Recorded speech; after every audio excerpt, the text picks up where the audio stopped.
Okay, here we go. Episode number 4. But before we begin... hang on. Before we begin, you have to tell them. I know you. I know you're about to set this episode up. I'm not about to set up anything. Yes, what I was about to was thank people for helping us get into the charts with the launch of the podcast. Yes. This is the first podcast we've done since we launched our initial 3. Yes.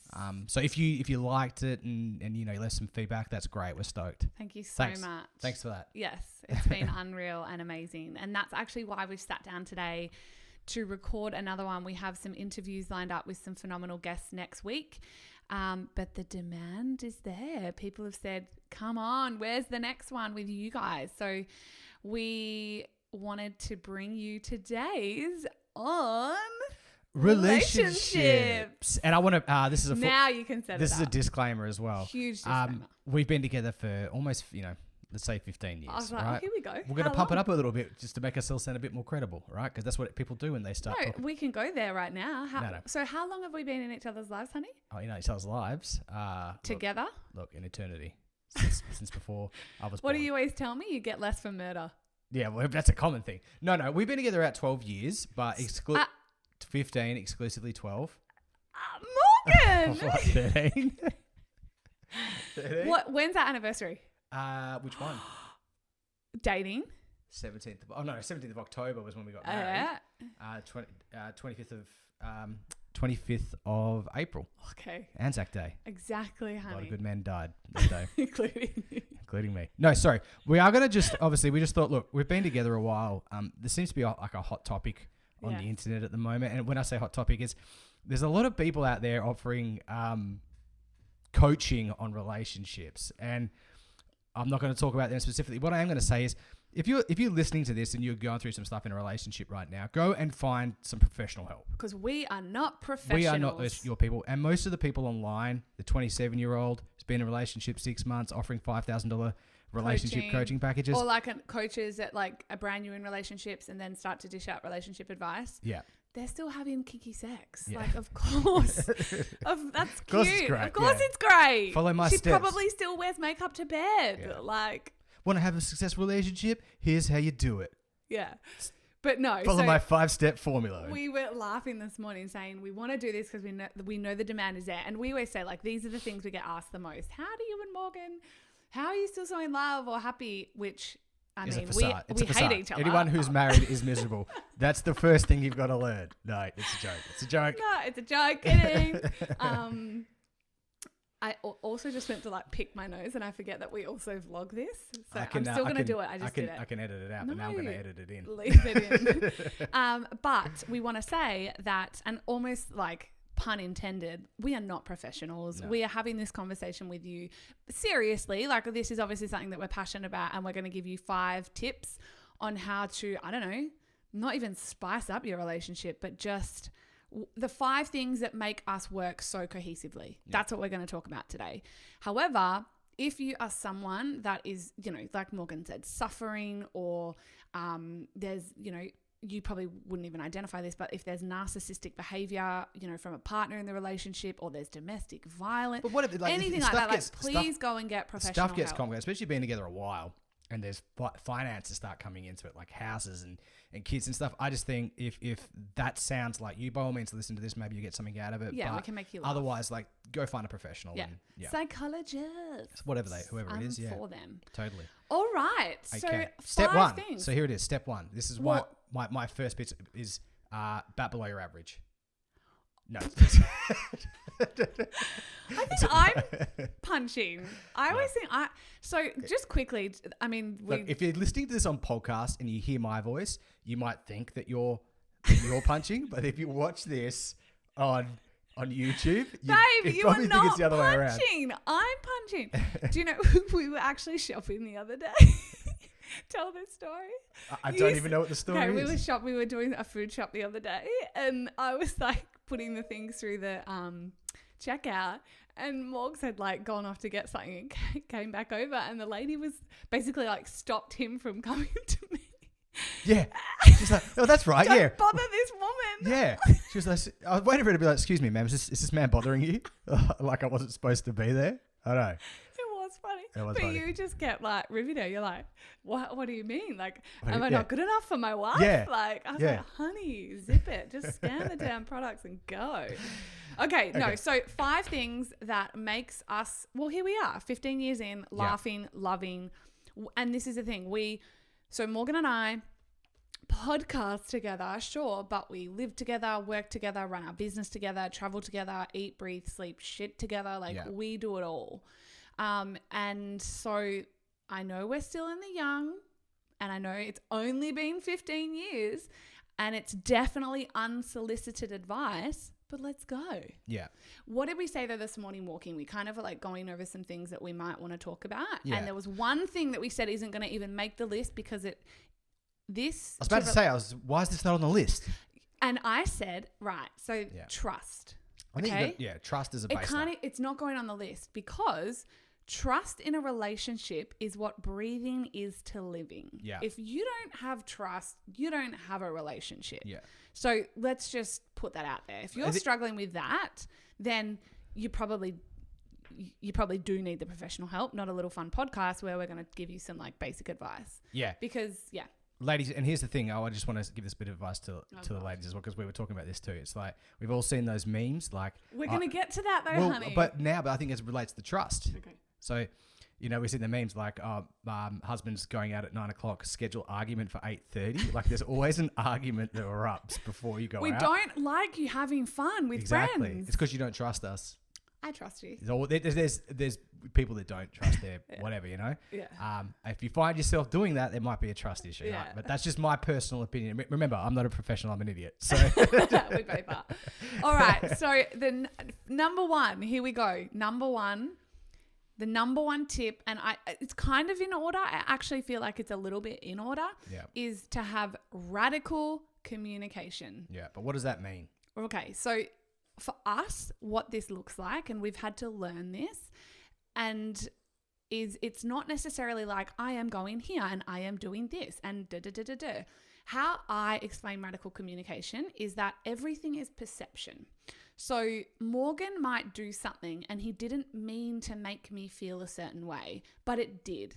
And what I find happened in our relationship, I'll only ever speak for myself, and this is when it was like I was speaking German, he was speaking Spanish, and so we'd erupt and blow up and hate each other, is that I would go, well, you just said this and this is what you meant. And he's like, well, no, I didn't. And I'm like, yes, you did, that, da-da-da-da-da. But he didn't, because his truth and reality and his perception is what it was and mine was what it was. So how we have learnt to communicate, which has truly, and you will agree to this, completely changed how we communicate, fight. We don't really fight. We bicker. Oh, we've had some fucking bunnies. Yeah. But no, we don't really fight today. We get angry and we'll bicker. Yeah. But how we changed how we communicate is Morgs will do something or I'll do something back to Morgs. It's rare though. Like you're such a chiller. It's usually always me.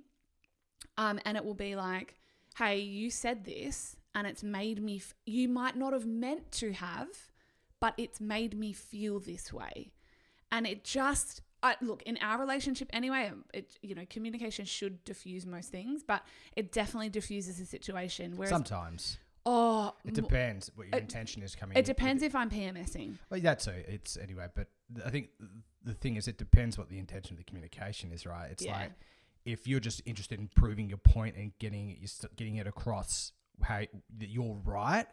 I think quite often that can make the situation more volatile. But if your intention is to actually just try and get a resolve, or just move forward and move on through it, I think then you're more likely to be able to communicate effectively. But if you're just looking to one up each other all the time, well then that's not a healthy relationship. No. But that happens, right? It happens in the heat of the argument. If it stops it being about what the argument was even initially about. It's just about trying to trying to get one up on each other all the time through the conversation. And I think sometimes it's just important just to stop and go, okay,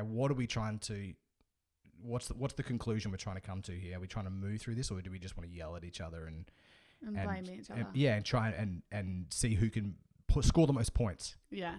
But I have found that, but you definitely have come to the party in the communication stakes with that.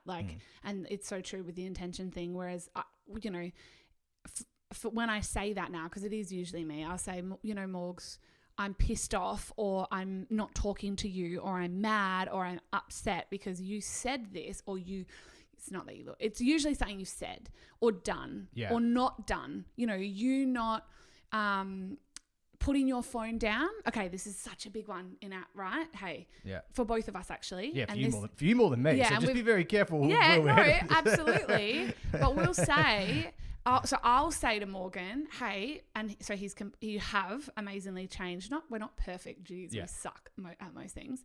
But I'll say, hey, you not putting your phone down and looking at me and giving me attention when I talk. I know you're listening, but it makes me feel like you're not. Yeah. And so it means more to me. Like, could you please just put your phone down? Yeah. And you do. And it's not like, oh, well, for their sake, rah, rah, rah, and it's not a blow up. It's like, and often you'll go, I am listening. I'm like, I know you are, but it just makes me feel like you're not. Yeah. That's a good example. To be honest, I am there in physical form, not in mental form. Morgan actually has this innate gift. I can kind of pick up keywords. No, like your ability to go to a nothing box. Oh, yeah.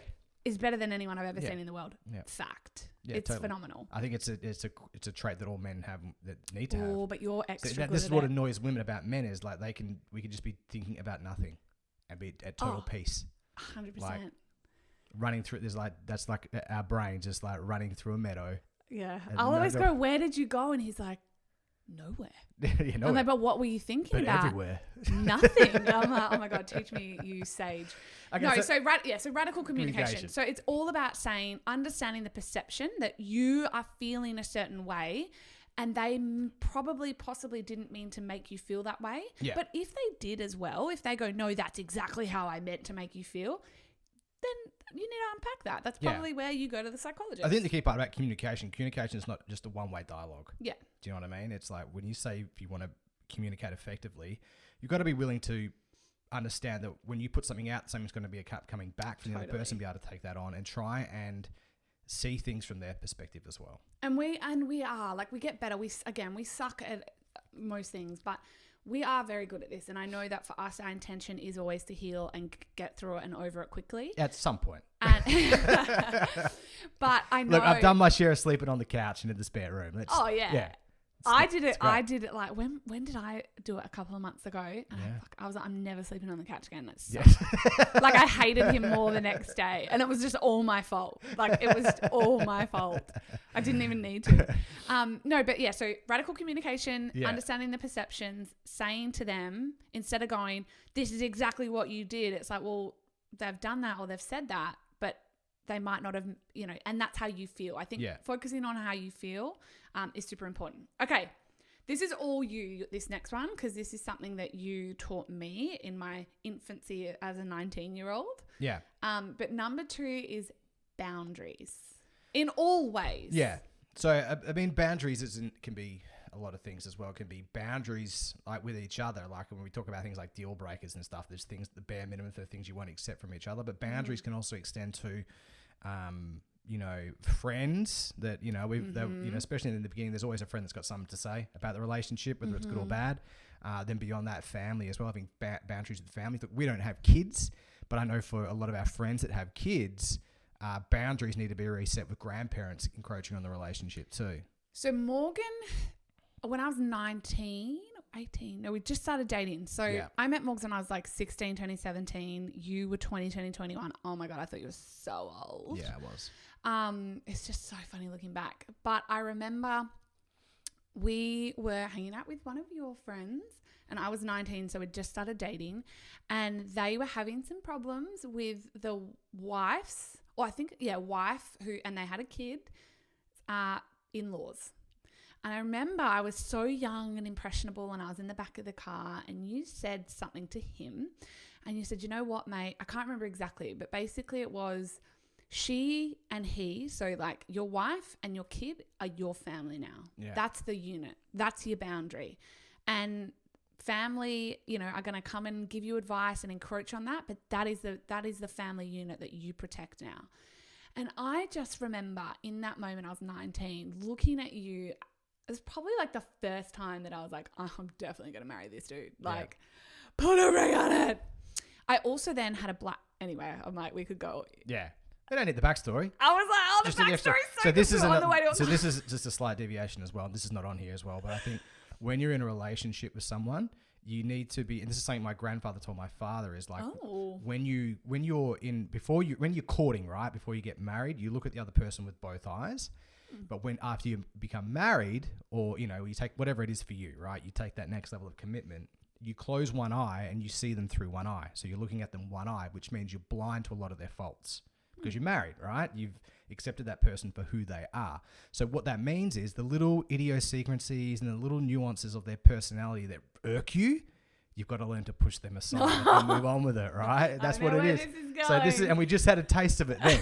So one of Anna's things is that if a story comes up, like I like to hear, this is how most stories go: beginning, middle, and then an end, a conclusion, right? Sure. Anna tells a story. It starts with the beginning, but then it's like Star Wars. You've got all the parallel stories which are phenomenal. Which not all of them running alongside the main story arc, right? Anyway. And we're deviating onto those and then coming back, right? But again, one eye, honey. Yeah, one eye. So you have had to. I'm still learning, to be honest. But those sorts of things. It's about just putting up with those things and just getting on with it. But boundaries. Yeah. This is something that you taught me, and I come from, and this can trigger this 100%. If there's one piece of advice on this list, it's this one that's going to trigger probably most of our listeners. Is that because, and especially women, we are the ones that are still connected by the umbilical cord, I think often to our mothers and our families, but also some men, and that pisses women off so much when it's like they're still attached to their mother's teat almost. So ladies, I get it. But, and this is the biggest thing though, is that it's like you and your partner, and I personally don't think it's from a dating perspective, because there can be a lot of unhealthy relationships, and and sometimes the partner, the male or female, want to, narcissists want to pull you away from the family. So you have to be very conscious of that. But when you're married, and if you're married and you're in a healthy relationship, that's what we're focusing on.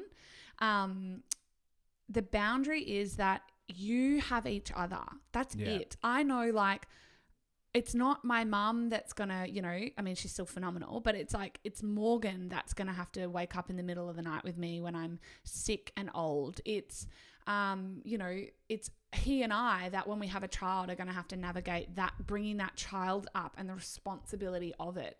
And there's external influences for sure, parents and in-laws and grandparents and uncles and aunties. I know I'm a huge influence on my niece's life, but it's like, the boundary is that Morgan and I are each other's, and like that's our family unit. And I have to go often, like I have to put the boundaries up even with my family when it comes to our marriage and relationship, because if we want this to be forever, I don't want to be crass, but we are sometimes crass. Like if it's like, so-and-so's, I just always say, like, if a mother-in-law or a father-in-law is intervening, it's like, well, they're not the ones that are going to, you know what I'm going to try to say. I know what you're going to say. I think everyone else could put it together. But it's try like, not to, it's crass, but it's like you as a family unit are who need to stick with each other. And you taught me that when I was 19 years of age. And it has been, I honestly think, the pillar of our relationship and our marriage. And I think all of the adventures that we go on, and we have been through some shit. Yeah. But we know that we have each other's backs. I've been dropping life coaching bombs on you since I was like 21, right? You owe me like $5,000. Oh my God, you're so cheap.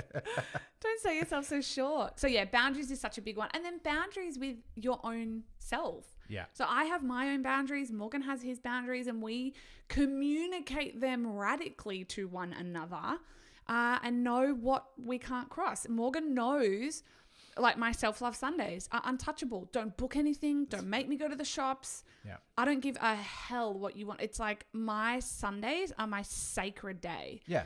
And even if you wanted to book something, or he was like, yeah, we'll come to your barbecue, I'm like, okay, bye. Yeah. Have fun at the barbecue. I know this, and I plan my life around it. Yeah. But that's but that is a boundary, and we know, and he respects it, and then he's got his own back. Yeah. So there you go. He's nothing box. All right. So okay. So look, moving on as well. Like this is the big thing as well is values, knowing each other's values, and actually when people talk about things that they, it's important to have things in common. These are the things that matter, the values, right? Because things like huge. So things like I've got so much in common. We listen to the same music. That don't mean shit. Mm-hmm. It really doesn't. Because Anna and I, we don't listen to the same music at all. We are. Let's go. We are black and white. I like it like heavy metal and punk rock and rock bands, and I like a singer who sounds like he's been stabbed in the neck with a glass bottle, and which is exactly why I freaking hate your music. Exactly. I hate it, and I love rap and R&B and getting you live down that and life. dirty. That's straight. I You live that gangster life. Absolutely. Right. So again, so that's an example. So the example, right, and people get values and beliefs mixed up. Yeah. So I'll give you an example, and this is one that I like to use to explain the difference between values and beliefs. So we use a religious example, right? Okay, this is a short one, right? Yeah. So if you took a rabbi, a Catholic priest, and I don't know what the equivalent is for Islam, right? But let's say, they got their guy, right? That guy. They all sit down. If they were to start talking about their beliefs, they'd be at each other's throats because they all believe different things. But if you started talking about values, like, hey, we shouldn't kill each other, rob each other, all that like sort of unconditional love. Yeah, all the values from their own religious teachings, they'd find a commonality there and a common ground. But so beliefs tend to divide, whereas values unite. So it's important to understand, are your values aligned? So for us, it's like, so an example is for us personally is like health is a big value of ours, right? Health is like number one. We both like to, try and keep in shape and, eat well, but keeping that in balance. We like to drink a little bit of booze and go out for dinner and stuff like that as well. But where we differ in some things, right, are our beliefs, right? And this is where we can have tension, right? Because Anna she's a bit unsure about, there's a lot of stuff around vaccines at the moment. I'm the other side. I'm like in the pro-science. He's like, shoot me up with anything. Yeah, I'm literally. I'm a big farmer man. He literally, like I said to Morgs. I'm Bill Gates' homeboy. Yeah. Right? Well, you're not, but it was like, he said the other day, like a vaccine was coming, like clinical, like never been tested on anyone. I said, would you even, like, you're at that level that you're like, let's just not kick the vaccine. No, I'm not, but I'm just saying, like, to give you an example. And he was like, yeah, of course, I trust it. Whereas I'm not anti. Let's just get that clear. I just want to make that, I was about to say, you're not anti-vax. Can we please make this very clear? Just, if no people one listening to this, to me. and you already highlighted the link to your favorite Pete Evans blog. Yeah. Right? Don't, because I'm not anti. I am just I'm looking at all the science at the moment. So I don't sit on either camp, but Morgs does. But I respect him, and I love that we can differ in those beliefs. Yeah, because he respects me back when I'm looking at the science, and it's funny. He'll like check our inbox and there's, a new piece of literature, and he's like, what do you read? I'm like, well, I'm interested. I want to. Literature is a loose term for some of the stuff you read. Here we go. Right. But this is such a big one as well, and I actually am like, we didn't discuss this off the podcast, no, but this is definitely not in our show notes. This is even such a trigger topic. Yeah. But even the fact that we can have different beliefs, and we do on it, but still love and respect and be okay with one another. Yeah. But because our values are so aligned. Yeah. So the value is ultimately is like, it's health, and obviously if one day we have children, we want the child to be healthy and we want people to be healthy and things like that as well. So again, but knowing that our values are what was going to bring us back together. Totally. And this is a really hard one as well, because I think that I said to Morgs, this is such, like, we could do a whole podcast, and maybe we will, just on values, because this to me is it. I think if we stripped away our entire relationship of 15 years at the end of the day, especially back in the younger days, and in the volatility and the uncertainty and the everything that we've gone through, the ups, the downs, the sideways, and when we didn't even know what a value was, they've been there. Yeah. Underlying, they've been there. And so I think I said to Morgs, it's hard almost for me to say that on, relationship advice, because ultimately I think if your values don't align, time of death. Yeah, there you go. Yeah. Okay. I was like, do we say it? I honestly time of death on the relationship. Time of death. I do. I think that is the biggest thing. And, again, like I said, we Morgs and I can go at each other with crazy different beliefs. And again, I was brought up crazily, like, indoctrinated almost religiously Christian, and Morgs was atheist, but look, but again, that's beliefs. That way. But no, like, again, like, my dad's been He's been every religion. He's been every religion. He's phenomenal. He's my favorite human on earth. A few different ones. So, but again, so it's just like we can have such crazy different beliefs. Yeah. But because our values are so aligned, it just we're always going to come back to the truth, and we're always going to love each other unconditionally. But I think it's when, like I said to Morgs this morning, health is just a perfect example. And I said, if you didn't give a crap about your health, we wouldn't be together. No. That's a value. Yeah. So if someone just doesn't care about their health, and, if like we're super into health, we love to be healthy, we love balance, but we would never we're not going to hang around people that smoke and like just don't care about health and don't look after themselves. They're not bad people, it's just but the values just aren't there. Yeah, exactly. So why would you tolerate that in your own relationship? Boom. Ding. End of podcast. Yeah. No, just. All right. So number 4 is I put love yourself first. Yeah. Always. I'm going to let you take this one because this is that whole self-love thing. I'm like, I don't look at myself in the mirror and be like, I love you. But you read David Goggins the other day. Well, you are reading David Goggins. Yeah. It's a great book. And he actually says to do the mirror work. And it's you a were bit like, different. Yeah, but it's a bit different. He's not like looking in the mirror and telling himself. Sort of, though. That he loves himself. But love thyself. So... and it's quick. You guys know this. I've done the whole podcast on self-love, which is episode 3. So go back and listen to that if you haven't. But that whole journey that I went on around self-love and more, I mean, I feel like you just innately do this. You just rock at this. I think men do more. Yeah. But for us women, I know, and I know for myself, when I was looking for that external validation, it was when I hated myself, and you need your man to fill those holes. Yeah. Versus when you can just radically love yourself from all those places. I think you're right. I think men do rock at this. That's why there's no men's body positivity movement. Yeah, because we just do a whole podcast on we just look too. at it and be like ourselves and be like, yeah, you're killing it today, son. You keep up the good work. Yeah, and this is true, ladies. Just so you know, a lot of the time, like, I'm not downplaying. Obviously, men have their own troubles with mental health and well, but yeah. And, but I remember you said like when you were even 30 kilos overweight, Morgs has lost 30 kilos. Sex god. You were like, no, honey. I looked in the mirror and was like, a lot of guys, you're killing it, champ. A lot of guys have big tickets on themselves, right? I don't know why, but there's others that struggle. So look, if you haven't, take it to you. You were amazing. You were like, until you weren't, and then you changed it, which was amazing. Exactly. But I think loving yourself first, so never looking for that external validation outside of it. I mean, even with yourself. So externally validating with the relationship, externally validating, seeking and needing that person's love. I always say, no one's going to love you unconditionally until you can love yourself unconditionally first. Well, I think we could put like a slash on this one as well, but we haven't got this one in here as well, but I thought we were going to have it, which is obviously just, in a relationship, the other person's not responsible for your own happiness, only you are. Well, that is this. That is this. Like, and that's exactly it. When you love yourself unconditionally, truly, and I mean, look, you're never going to wake up one day and just be like, oh, I'm enlightened, I can love myself. It's going to be a forever journey. Yeah. But the faster that you can get to that place of not seeking that love and acceptance and validation from the other person, we're talking about relationships, so it's that. Like, I never am like, tell me I'm beautiful. You never tell me I'm beautiful. I'm like, I am beautiful and I am worthy and I am amazing and I am capable and I am all these amazing things. And he's like, looking at me, he's like, yeah, you say that all the time. Like, you believe that. And I do. And so I come to this relationship and I did not. I was so broken and so when we started, and that's been our gift to go on this journey together. But if you're new and you're listening to this like, oh, I'm in my 30s and I want to find love, it's like, well, be whole first and find another whole, complete person and become two whole, complete beings together. Yeah. Don't think that other person's ever going to complete you. Morgan does not complete me. No. Morgan is a whole individual that comes to me whole and I am whole, and together we create an impact and love one another and, go on our and obviously ways. You make me happy, but I'm not reliant on you to keep me fulfilled and make sure like my happiness isn't dependent on you making me feel good about myself. Yeah. Yeah. Huge. I'm a male. I kill it at that automatically. All right. And last but not least, there's so many that we could go into, but we were like, if we keep it at 5, I think that's fair and enough.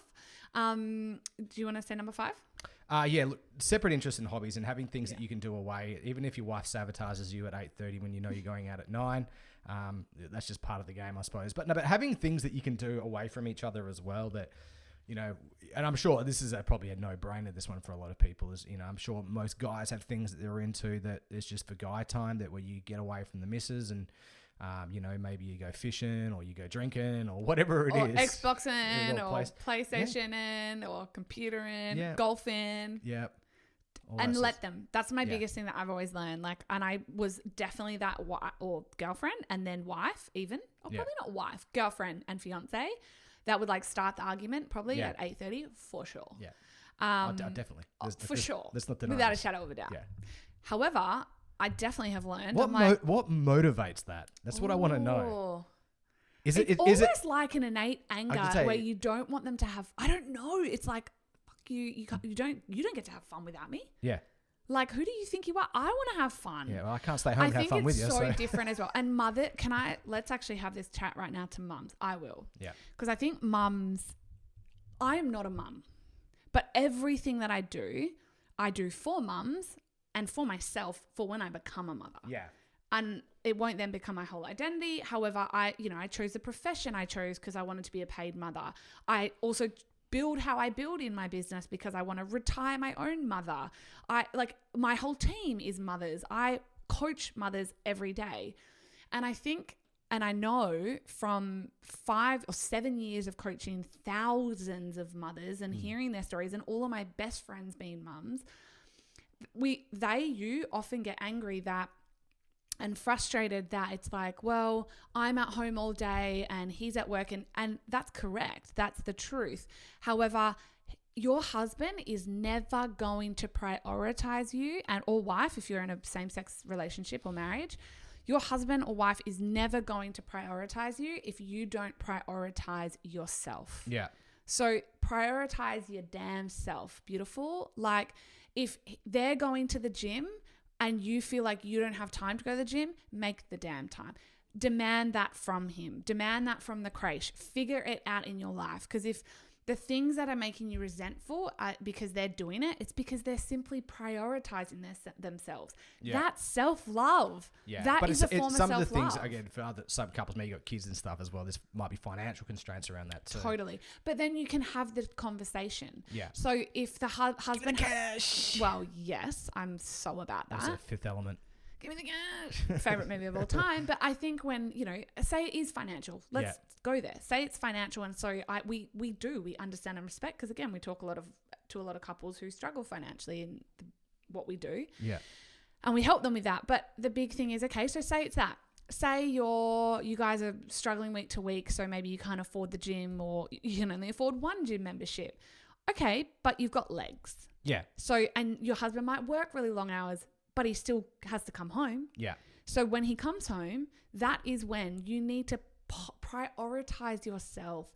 Tell him from 5:30 to 6:30 or whenever the time is. And maybe then the excuse is like, no, Anna, that's witchy now. I've heard them all, believe me. And I get them all. And they're all real and validated 100%. But my point is, you have to prioritize yourself, because nobody else in the world is going to prioritize you. And that's what I learned. That's why I prioritize my self-love above all else and my self-care above all else. I don't wait for permission. I don't wait for Morgan to book me a day spa or anything. I do it my damn self, because I'm like, well, that's how I can operate at my highest and best. And then that's when I am whole and complete and thriving and fulfilled and feel well. I show up as a phenomenal wife and a great sister and an incredible coach and all those things. So that's what I most want to say. I think mums struggle with this because they don't have time, and they don't. And their husbands don't understand, and they don't. And they have constraints, and they do. But if you can just start to love yourself, to choose yourself enough, even for 10 minutes a day, where you get to go away and have that time from the kids to fill your own bucket and to love yourself, moving, eating, speaking, reading, earning, whatever it is, like you love yourself, you will show back up in that marriage and that relationship, and as a mother, so much more complete. Yeah. And I think guys need guy time, right? Just to shoot the shit. Right, and just talk whatever they want to talk, right? And sometimes that for guys in itself is the best therapy. Totally, right? It's just being around other men, and just sometimes just watching football without talking. right? It's its own therapy in itself. I mean, although, there's talking, if you're watching. There's trash talking. There's trash talking or yelling at the TV and all those sorts of things as well. Those things for guys, and again, I don't know what the psychology of it is, but sometimes just getting away and getting around good friends, right? And again, it's, it could be guys, whatever it is, but just good friends who make you laugh and make you feel good. Where you get a break away from the relationship. And not because that's anything bad, but just you come back to the relationship. Yeah. Much more excited. Not excited, but do you know what I'm trying to say is like you feel... But it is excited and happy and it's like your tank has been filled in some way and you didn't then rely on the kids, which are definitely not going to do it, or the wife or whatever. No, but that's just such a male thing, right? Yeah. It is. Yeah. So I think that... I admire those people that are like, great dads. I'm like... Go, you will be one, honey. Yeah. You're a great fur dad. Yeah, look, I kill at that, but he's low maintenance, really. Yeah. So. But I think if you take anything else away from it, it's what we just said in that last point and apply that to every single way. So prioritize for yourself that radical communication. Don't now wait for your partner. Yeah. Don't now be like, well, he doesn't radically communicate. I say he because I'm female and so I'm looking at Morgs, right? Yeah, but you know, if it's same sex, whatever. But it's like, just don't rely on the partner. So radical communication, radically communicate first. Yeah. Prioritize that for yourself. Boundaries. Don't wait for your partner to set them. Set them for yourself. Set them for your family. Set them for your marriage. Knowing your values. If you go to your husband tonight, say, or your wife or whatever, and you sit with them and say, I just listened to this podcast and I want to set values, and they are like, couldn't give a rat's ass, that's okay. They're not there yet. Do it for yourself. Yeah. Prioritize that for yourself. Loving yourself. Don't wait for permission. Prioritize it. And having separate interests and hobbies, even if hubby or wife doesn't yet have them themselves and you pitch the idea, like, I think we should have some separate interests. If, again, they're not interested, prioritize it for yourself. Yeah. And above all else, prioritize yourself in the relationship because your partner, it's not their responsibility and they're not going to. Yeah. Yeah. Yeah, that's great. And look, those are the 5 sorts of things. And again, this is, not something that we just spend hours thinking. We were just like this morning, it's like, well, what should we talk about in this? And what are the things that we've learned? And that was basically them. So again, it was good fun. We're looking at each other. It was good fun. We hope you always get something from it. If you have listened to this episode and you love it, we would love to hear. If you feel like we've missed something off the list, tag us and let us know. Yeah, and what's your main piece of relationship I think advice? what we're actually going to do as well, we'll keep this anonymous if you want to as well. Is like you can contact us on any of our socials. And if you've got like a specific relationship problems, we won't obviously name names or anything like that. Well, we think it would be fun to do a Q&A once a week. Yeah. An anonymous Q&A. Yeah. Can be about anything, I think. I think it should be like business, marriage, relationships, whatever. Yeah. And have some fun. Because, I mean, it's completely unsolicited advice. Oh, yeah. And we're so unprofessional. And I think that's the fun part of it. Look, when I said go see a professional in the beginning, that's largely because I didn't finish year 12. I just make this shit up as I go along. So it's funny, but it's true. But no, look, thanks so much as well. But that's something I'd like to do as well. Just let's do a Q&A. I think it's fun. And look, unsolicited advice from 2 people who... 2 rat bags, failing in life together, but blissfully happy. So look, that's it, guys. And we'll see you next time.